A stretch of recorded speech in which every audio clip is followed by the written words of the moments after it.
bird on a tree. I'm just sitting here.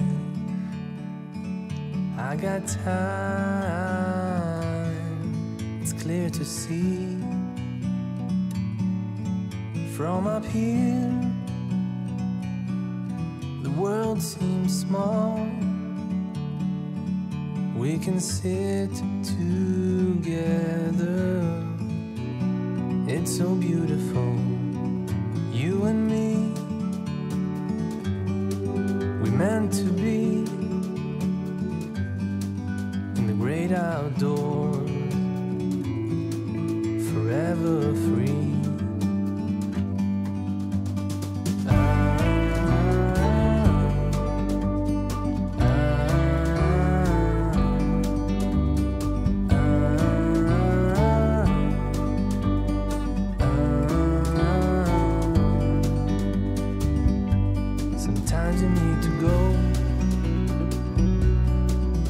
Take a step back to see the truth around you. From a distance you can tell.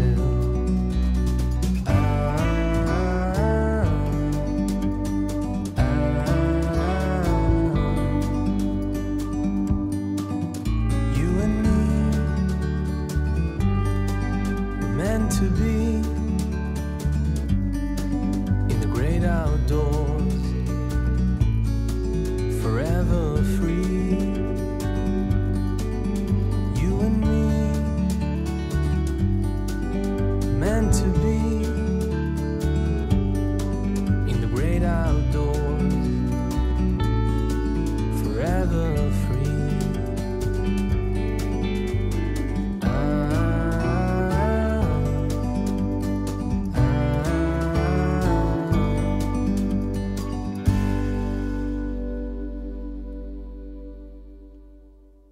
중간이래. 그래서 평생 동안 이름 때문에 차 운전 못하고 남의 차 얻어 탄다고 그렇게 말씀하시는 거를 듣고 되게 웃었습니다. 이제 어떤 시인의 등장하는 사물, 이정록으로 따진다면 이런 말 들었잖아요. 당신 시집에 나오는 모든 사물들을 시집 한 권당 가격 환산을 하면 500만 원이 안 넘는데요. 저 예전에도 말했죠. 버드나무 껍질에 새 들고 싶다 시집 냈더니 아내가 참 한심하다는 뜻으로 도대체 좀 말이라도 글자 한 글자만 고치면 집주인이 되는데 버드나무 껍질을 새 주고 싶다 이러면은 얼마나 좋냐. 그걸 새 들고 싶다. 그래서 그랬죠. 다음부터는 내가 비싼 거 하겠다 해놓고 그 다음 시집이 뭐예요? 제비꽃 여인수. 내가 아내하고 그 사랑의 약속을 여인숙에서 했거든. 첫 사랑의 약속. 호텔도 아니고 모텔도 아니고. 그 벗어나요. 나보고 그걸 군기라고 그러는데 이게 그 시집 속에 튀쳐나오는 피상적 소재가 아니라 내가 주체적으로 내 감정이입이 되어서 동일화가 되어 있는 사물들, 소재들을 모아보면 그게 바로 나예요. 평상시 손을 뻗어서 머리맡에 있는 것, 그것의 총화가 나예요. 머리맡에 철학책이 있고 성경책이 있고 뭔 책이 있는지 그 책의 수준이 나예요. 가방을 뒤집었을 때 그 가방에서 나오는 것이 나예요. 내가 지금 읽고 있는 책이 나오고, 그리고 지금 만나는 사람, 가장 친한 사람 3명, 그게 나예요. n분의 1 하면. 그 3사람의 재산을 나누면 그게 내 자산이에요. 그 3사람의 지적 수준을 나누면 그게 나예요. 아니, 사제관계가 아니고 목사님하고 나하고는 친하도 그거는 수직관계잖아. 그런 사람이 아닌 수평관계. 그 3사람. 머릿속으로 지금 떠오르죠? 나도 지금 막 떠오르면요, 창피한 정도로 내가 얼굴이 못생겼다는 걸 알게 돼요. 어쩌렇게 제가 만난 사람들은 참, 그래서 한이 맺혀가지고 여자를 만날 때는 이쁜 여자 만나야죠. 요거 조크입니다만은 절대 편집해 주시지 않기 바라고, 자기가 이쁘지 않다고 생각하는 분들은 좀 떠나주시기 바랍니다. 그리고 자기가 좀 너무 가난하다, 정말 이렇게 맨날 나한테 얻어먹는 사람 있죠, 2명. 좀 돈 좀 버세요. 자, 내가 이 말을 왜 이렇게 웃어요? 내가 그래서 현주 씨를 좋아합니다. 은행원 출신이고요. 아주 연금 많이 받고 있고요. 대전에 집도 있고. 이번에 아파트 사셨죠? 아니에요. 뭐 손살에 비춰보세요. 그거에 비하면 참 어떤 분들은 말이요, 나무 껍질, 나무 이파리 따서 솥에다가 볶아가지고 그거 물 내서 먹는 사람도 있어요. 참, 버섯 따다가 말려 먹고, 이렇게 막 가을에 막 감 같은 거 곶감 내가지고 겨울나 무 막 스님이 남긴 거 갖다가 동치미 담아가지고 그거로다. 이렇게 사시는 분들 계시고, 그분도 저하고 친합니다. 이 말씀을 드리는 왜냐면 소재 또 하나가 장소입니다. 그가 가는 곳, 시 속에 나타난 장소 있어요. 이 정도 카페 없어요. 우리 홍종희 선생님 모셨는데 맨날 카페에서 막 항상 본거 드시면서 글 쓰시더라고요. 근데 그 정도는 당근 드셔야, 이제 또 돈으로 나누면은 거의 된장찌개 수준밖에 안 돼. 하루 먹은 거 n분의 1 해보면. 근데 그 공간, 제가 말하는 것은 문학 속의 장소적 공간, 그게 매우 중요해요. 그 다음에 의식을 주제하고 그 작품의 전체를 이끌어나가고 있기 때문에. 제가 이번에 이 장소적 공간에 관한 나태주 선생님의 작품들을 일별하면서 느낀 것은, 나태주라는 사람이 크게 장소에는 2가지의 공간으로 대변되는구나. 하나는 고향. 여기서 고향은 지명상으로 따진다면 서산, 서천, 먼저 서천이죠. 서천. 전반의 정서를 좌우하는 서천. 그 다음에 근무했던 서산, 바닷가. 바닷가에 관계된 시들이 좀 많이 있고요. 그 다음에 또 하나가 공주. 이 공주. 강이 나오고, 또 솔숲이 나오고, 하늘이 나오고, 산이 나오는 곳. 이곳은 다 공주입니다. 농토가 나오고, 바닷가가 나오고, 또 이런 어머니가 나오고, 할머니가 나오고, 아버지가 나오는 공간. 이 공간은 서천과 서산입니다. 서시들입니다. 노을이 나오고. 그래서 노을도 고향의 노을과 연미산 공주의 그쪽으로 치는 노을이 달라요. 그게 어떻게 다르냐면 정서가 달라집니다. 서산과 서천으로 대변되는 정서는 대부분 어머니나 외가 쪽 내용은 그리움으로 나오고요.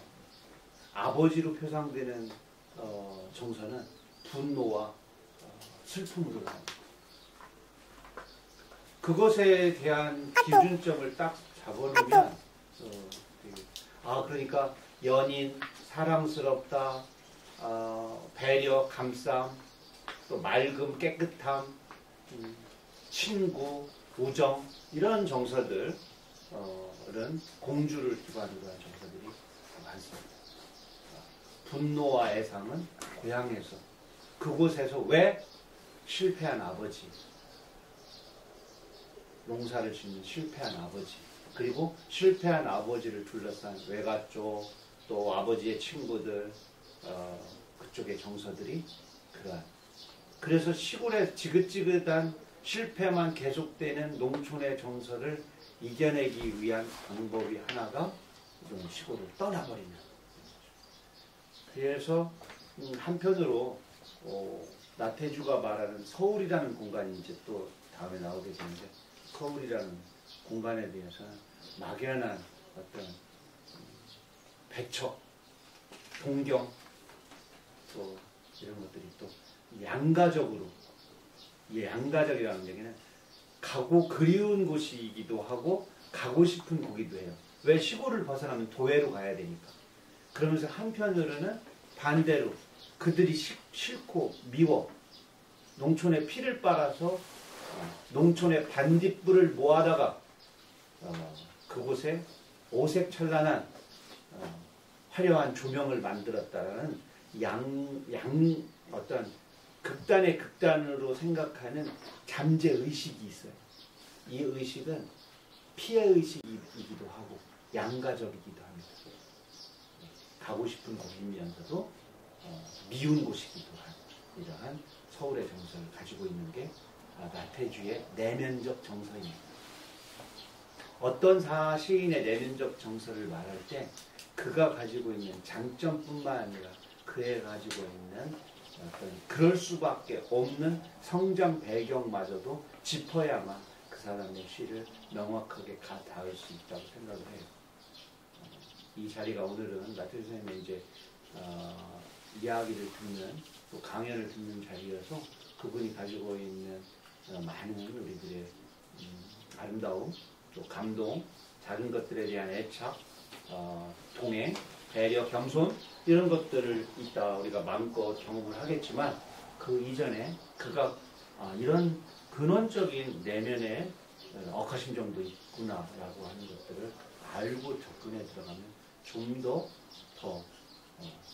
그러니까 나태주의 슬픔의 정서 이걸 좀 알아야지. 만물을 애잔하게 보는 정서의 근원이 어디에 있는지 그곳에서는 작고 초라하고 시골 궁벽진 곳에 있었던 자기 자신에 대한 안타까움도 바탕에 깔려있다.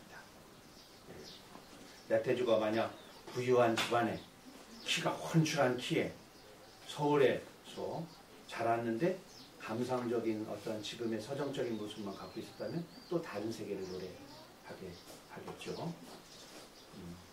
이런 이야기가 지금 전부입니다. 여기에 지금 프린트물에 올려져 있는 시 한번 부르도록 하겠습니다. 어머님, 오늘은 뜨뜻한 시래기 된장국 먹다가 왈칵 눈물이 솟았습니다. 시래기 된장국이 너무 뜨거워서 그런 것만은 아닙니다. 어머님 생각 문득 가슴에 치밀었기 때문입니다. 고향 생각 문득 가슴에 치솟았기 때문입니다.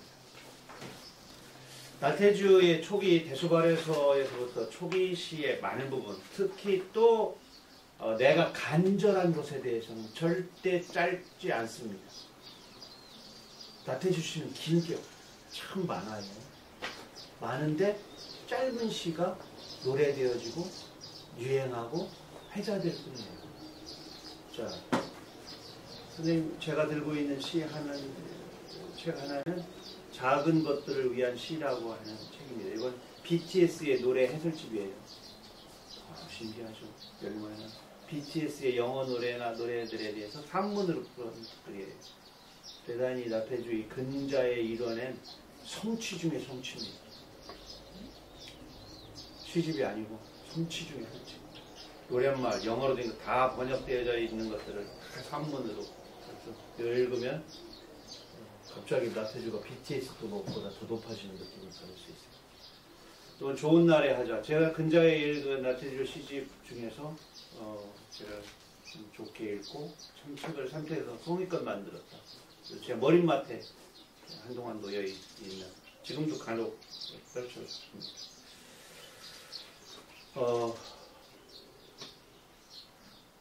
제가 오늘 하나 낭송해 드리려고 안경을 벗겠습니다. 제가 안경을 벗는 이유는 근시로 노안이 왔기 때문이기도 하고 이 책이 노안에 대한 배려가 전혀 없는 아주 작은 글씨고요. 아니 뭐 종이를 아끼려는. 근데 참 좋은 게요. 안경을 벗을수록 저는 잘 보여요. 조그마한 약, 거기 사용 기법 쓰여있는 글씨 그것도 안경 벗으면 보여요. 돋보기 없이 자랑스럽습니다. 아픈 아들, 여기서 아프다는 얘기는 마음이 무척 아픈 아들에게 보내는 긴 시 하나 낭송해 드리도록 하겠습니다. 아들이 있고 딸이 있는데 딸은 대학교 다닐 때 학생운동 속을 많이 쓰였고요. 아들은 이제 결혼 생활 중이었죠. 속을 써서. 안 아픈 손가락 없다지만 그런 아픔을 견디면서 아들에게 그 아들에게 주는 아주 딱 독자가 딱 아들인데 그래도 나태주의 간절한 마음을 가감없이 느낄 수 있는 시여서 나는 이렇게 드리도록 하겠습니다. 아들아 멈추어다오 나태주. 아들아 이제 그만 그쯤에서 멈추어다오. 지금 내가 가고 있는 길은 들길이나 산길이나 오솔길도 아니고 어둠의 길, 낭망의 길, 낭떠러지 길이다. 내가 지금 보고 있는 빛은 진짜의 빛, 생명의 빛이 아니고 그 반대의 빛이다. 아들아 그만큼 그 자리에서 멈춘 발길을 돌려다오. 밖으로 나와 시원한 바람을 쏘이고 초록의 세상을 보아라. 작지만 크고 가난하지만 넉넉한 세상이 바로 그 세상이다. 너의 어리석음을 굳이 나무라지는 않으마. 지금까지의 오류를 탓하지도 않으마. 인생에서 지름길, 빠른 길은 절대로 없다. 시작이 있으면 끝이 있는 것. 어디쯤, 어느 때쯤인가 인생은 끝나게 되어 있고 짧은 한 편의 연극같이 언젠가는 막이 내리게 되어 있다. 하지만 어떠한 인생도 부질없고 무의미한 인생은 없다. 길면서도 짧고 짧으면서도 긴 것이 인생. 부디 내 앞에 주어진 짧고도 길고 길고도 짧은 너의 인생을 사랑하라. 그러면 그쯤에서 멈출 수 있고 발길을 돌릴 수도 있을 것이다. 아들아 너의 인내와 지혜를 믿는다. 너의 이마 위에 뜬 너의 별이 너를 끝까지 잘 이끌어 줄 것을 믿는다. 하고 편지 쓰듯이 있습니다. 짧지 않죠? 당부의 말인데 나태주 시의 특성 중에 하나가 리듬의 반복, 반복을 통한 강화, 반복을 통한 가락의 형성. 반복을 통한 강화라는 건 뭐냐면 반복이 되어지면 독자들은 감정의 강화를 느끼고 의미가 반복되므로 이해를 할 수 있고 이해가 되니까 공감력이 높아져요. 그리고 반복이 되어지니까 리듬이 생겨서 노랫말이 생겨요. 가락이 생겨요. 슬픔도 그래서 가락을 입으면 흥취가 되기 때문에 슬픔도 비애로 비탄으로 빠지지 않아요. 이건 매우 중요한 대중을 얻게 되는 매우 중요한 지점입니다. 독자를 많이 얻게 돼요. 그런데 뭐를 잃게 되냐면 압축과 간절을 잃게 돼요. 반복이 강화를 하려다가 강요를 하게 되는 오류를 범할 수가 있어요. 명령을 하게 되는 거예요. 그래서 이분들에게 꼭 필요한 건 뭐냐면 종교적 겸손이에요. 이혜인도 정호승도 그 이전에도 많이 있었어요. 시로초를 쓰든 시조의 양식을 쓰든 시조 같은 경우는 음수, 음부를 통한 양식의 반복이잖아요. 똑같은 틀 속에서 반복된단 말이죠. 예전에 당연히 경기체가도 그랬고 우리 저기 때까지 창가까지 계속 그렇습니다. 일제강점기 때까지 현대 자유시에 넘어오면서 그 반복의 강화, 의미의 강화, 가락의 반복 이런 것들을 벗어나서 내재율, 그 다음에 의미, 실험정신, 새로운 것 이런 것들로 현대 시간이 이제 바뀌어 나가고 있죠. 그래서 그것은 매우 강점이기도 하고 근대적이기도 합니다. 독자를 많이 얻기도 하지만 위험하기도 합니다. 시의 원리에서 벗어날 우려가 있습니다. 노래가 많이 들려진다고 하여서 그 시가 매우 대중적인 것이 될 수는 없는 것과 마찬가지죠. 다만 명확한 진단 그리고 명확한 깨달음이 있는 상태에서 감정적 압축, 언어 세계의 압축이 이루어져요. 감정도 압축을 안 되고 감정도 느슨해지고 또 그 안에서 노래하는 세계가 방만해지게 되면은 그 다음부터는 대책 없이 대중 추수주의로 빠지게 될 우려성을 가지고 있는 거죠. 우리가 매우 훌륭하고 대중적인 시들을 공부하면서 또 한편으로 경계할 것은 명확하게 경계를 하면서 가야 돼. 나도 이렇게 해야지 해당하는 성장도 하지 않은 채로 빼앗는 독자들, 냉철한 독자들에게 버림을 받을 수가 있다. 그렇죠. 너무 날카롭나요? 아니면 안 해도 될 말을 했나요? 저는 해야 될 말이라고 생각합니다. 우리가 시를 공부하게 되면.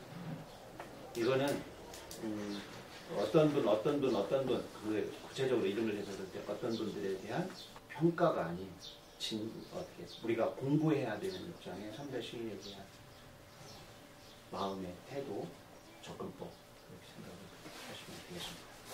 시의 한 편을 더 보면은요, 여기 이제 고향에 대한 1번부터 이렇게 쭉 되어 있는 텍스트들이 나오는데, 나태주 시 속에서 직유로 되어 있는 뭐뭐처럼 중에서 자연의 대상인 게 있고 삶의 대상인 경우가 있어요. 자연의 대상인 경우는 이제 꽃, 별, 바람 뭐 이런 게 있고, 또 하나는 길, 콧뚜레, 뭐 쟁기, 이렇게 또 어떤 건 막 고기 이렇게 그런 어떤 삶의 직접적인 몸의 언어들은 그 삶의 현장에서 발생이 되어지는 노동과 땀의 이야기가 들어갈 때는 비유도 그렇게 바뀌어서 들어갑니다. 이제 서울 쪽으로 한번 가보도록 하겠습니다. 이제 끝날 때쯤 돼서 서울 쪽 시 중에서 제가 관심 있게 본 시는 충남고물상의 5번. 시골 사람들이 모처럼 서울에 가 이 골목 저 골목 자리를 몰라. 이 골목 저 골목 지리를 몰라. 기웃대다 보니 충남 고물상 금싸라기 같다는 강남 땅 한 구석에 충남 고물상. 충남 사람은 서울에 와서도 다른 사람들이 싸가 버린 쓰레기나 주워다 팔아먹으며 살아가라는 말인가. 후대접, 무대접, 그래서 몽천도. 충남 사민 한 사람으로 은근히 부하가 나고 억울했다.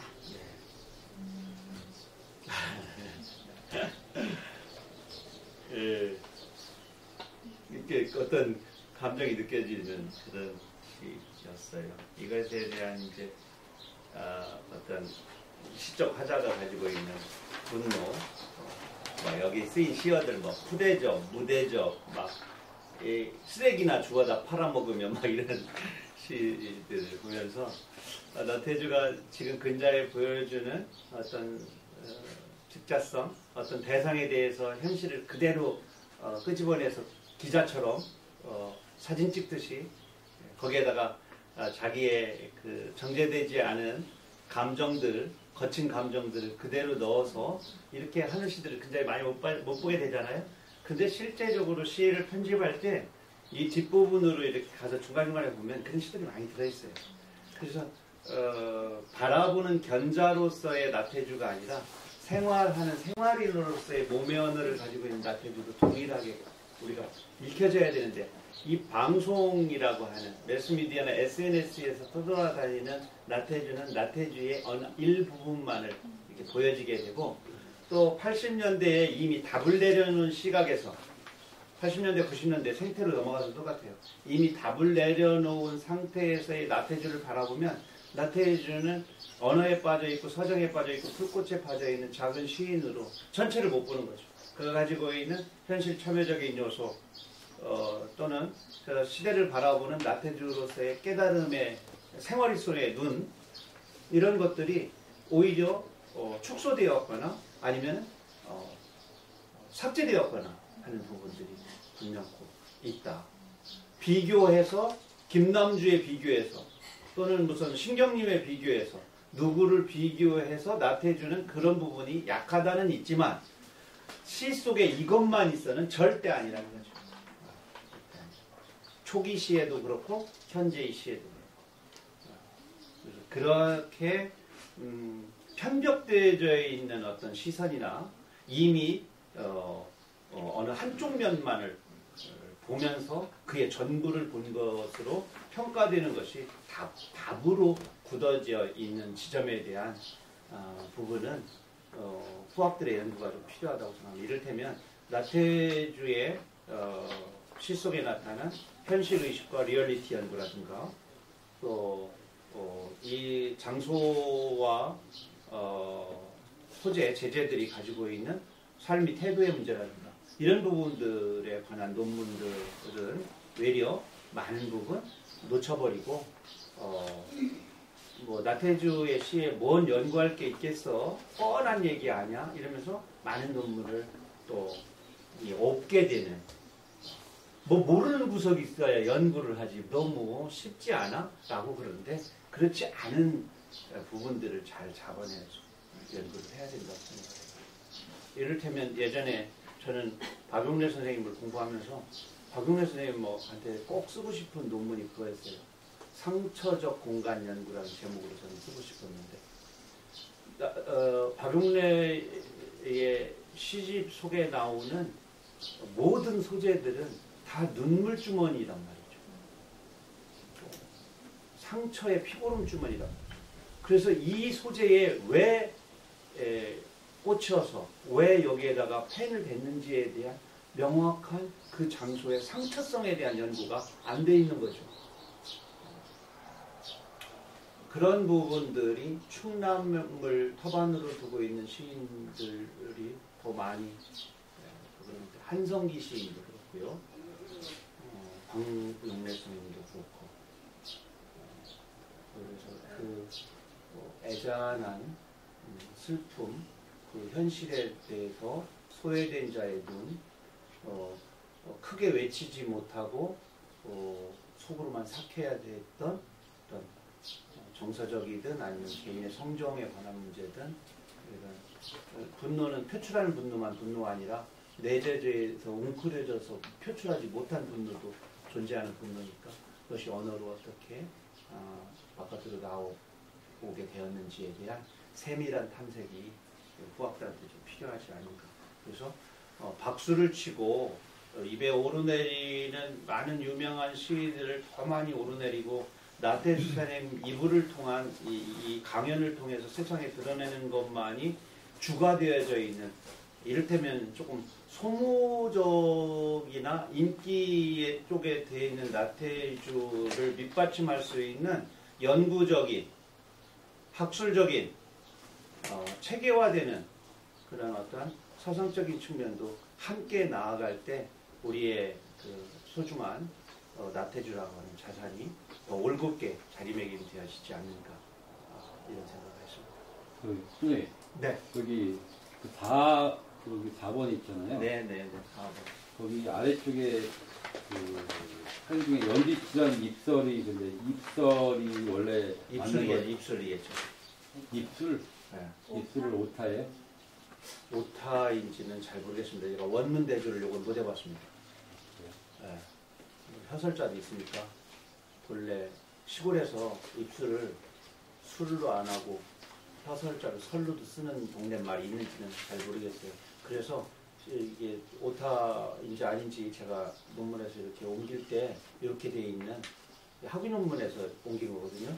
그래서 원문 대조를 내가 못해서 이게 나태주 전집 속에 있는 시를 다시 이렇게 옮긴 과정이기 때문에 의미는 연지치한 입술이인데 안 고친 이유를 혀설자가 있어요. 혹시 그거 보고 서천말인지 그동안에 거기서 쓰는 말인지 오타는 아니고 이런 아니요. 그러니까 몰라서 못 고쳤어요. 원문 대조를 못했어요. 저는. 입술의 방언이래.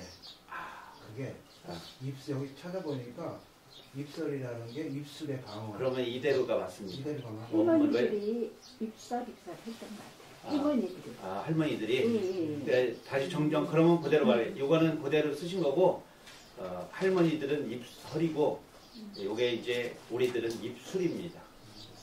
입설에 오르내림에 안타깝다 뭐 이런 식으로 네. 그런 말. 입설에 오르내리다.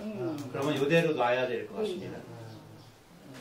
또 질문이나 뭐 하실 말씀 있으시면 함께 나누고 저는 이제 마무리 하도록 하겠습니다.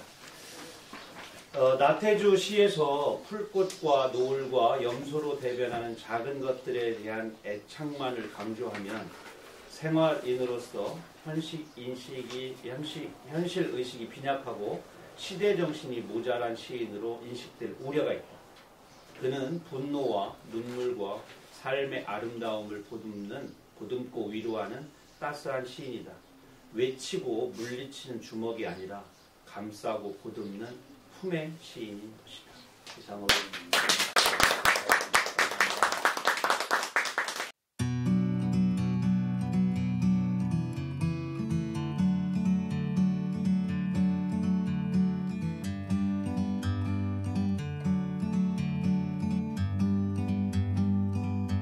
Like a bird on a tree, I'm just sitting here. I got time, it's clear to see. From up here, the world seems small. We can sit together. It's so beautiful, you and me. We meant to be in the great outdoors, forever free.